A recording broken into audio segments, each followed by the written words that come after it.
like Lyndon or Desiree can share that one. Yeah, so the next question is, what's an event in your life or with your club that this past year that's shown the importance of your club at Berkeley High? And I'll also be putting the question in chat.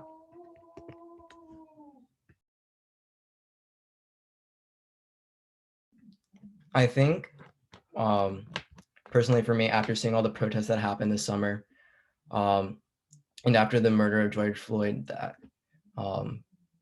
there was like a big need to express ourselves and a big need to show that we existed. And I know personally at the BSU that we just talked about it. We talked about it and talked about it and talked about it and talked about it. And I don't feel like there's that space anymore.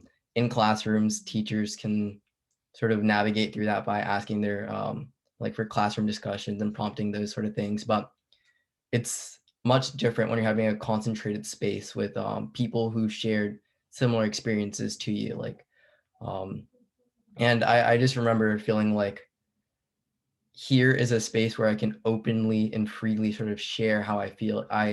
If I was feeling scared, nervous, or anxious, I had people who understood how to process those emotions, and that was always very comforting. And also parts of advocacy, like, okay, we need to process this emotion, but how do we sort of channel that into next steps? So whether it was fundraising or reaching out to middle schoolers or elementary schoolers, like what are those next steps we can take? And just seeing that really emphasize the importance of having those spaces on campus.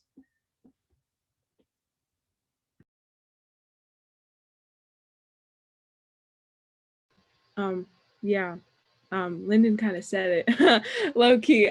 So yeah, like you don't find these spaces where you can really connect with other people that kind of like understand like what you're going through and stuff. Like I mean, for MSA, we like every like club meeting, we just have conversations about like not just like about like Islam as a topic, but just about like how we're doing, and just like, and it's really, it's just it's like a community where like people like you can come together and just have conversations, have meaningful conversations that will like just change, open up your mind a little bit. And that's why I go every single week. That's why it was something that Gabby said about like, even if you only have like 6 members, that's why you keep putting them on, because it's just so important. Like, even though it's only 6 people, like each of those people are still coming, and they're still like wanting to like hear these conversations and be a part of them, and that's just something that you can't really like let down, you know. So yeah.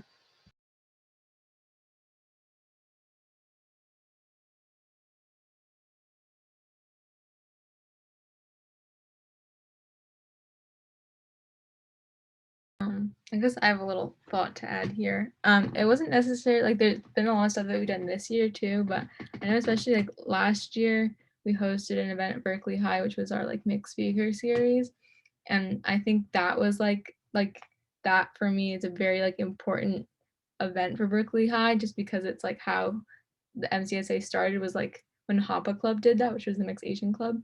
Um, and I think it was really interesting just like hearing how my own friends reacted, and also just like hearing how teachers reacted, and like people were saying that like they have never really like heard from mixed people in this way, but like this was that they kind of like showed them things that they've never really thought about before. And it was just also kind of one of those events where it's like mixed people. I think it's also just a lot of other people. It's kind of like you get this sense that like the mixed community is all about like the fact that even though people racially have very different identities and like look all different, the whole idea is that like you connect through the experiences that everyone's going through. So I always feel like that event is so meaningful because it's like when the panelists are connecting to each other's experiences, it's like the whole student body is doing that as well, because they're like doing this, oh, this person's black and I'm Latino, like that's a person who's mixed, and like I can tell that there's things that both of these communities are experiencing. So I think that's definitely like one of the events that I think has had like a big impact at Berkeley High that I love.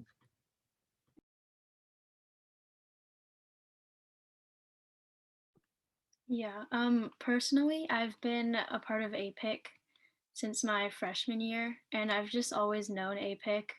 My cousin was a former president, and then my sister was also in it, and they're both graduated now. But APIC's just always been like a part of what I've known, kind of.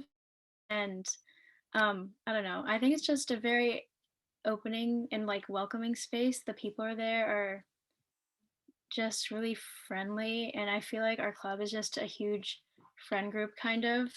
Um, and I feel like that's why a lot of the people now, on even on online or distance club, online club, we still get like a lot of membership up, and it's really nice because we just talk to each other and bond that way.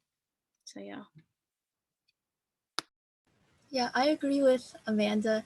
And something that happened just like this past year was like, the pandemic and also like the wave of anti-Asian sentiment here in the US.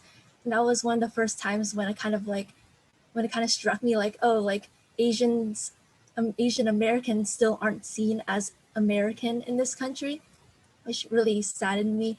And it just kind of made me realize the value of having like an Asian club at schools, because I think a lot of time Asian people aren't really represented in American media or like American like education curriculums at all. So having that space is really important.